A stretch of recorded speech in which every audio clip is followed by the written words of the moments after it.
Saudara, seorang perempuan aparatur sipil negara atau ASN di Sleman, Daerah Istimewa Yogyakarta, tewas usai menjadi korban malapraktek di sebuah salon kecantikan. Korban ini mengalami kejang pasca melakukan suntik silikon.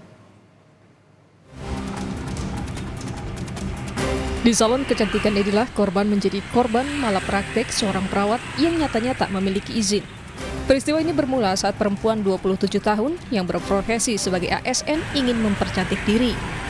Di dalam salon ini, korban sempat menerima suntikan di bagian tubuhnya pada Sabtu 25 Mei 2024. Namun selang 5 jam kemudian, korban malah mengalami kejang hingga akhirnya meninggal dunia, meski sudah dilarikan ke rumah sakit.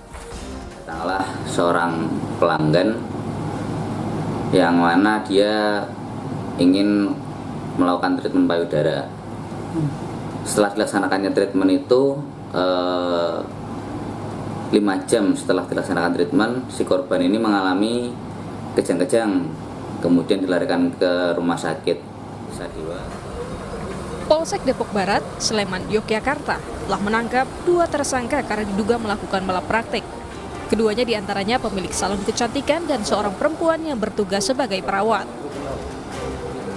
Sudah berapa kali ada customer yang minta seperti itu?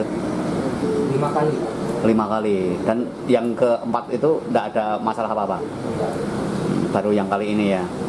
Yang bikin teman saya sih, yang perawat. Ada izinnya, Mas? Dokter di situ juga. Polisi kini masih menunggu hasil laboratorium untuk mengetahui kandungan bahan kimia yang mengakibatkan korban meninggal dunia. Saat ini, salon milik tersangka telah ditutup garis polisi.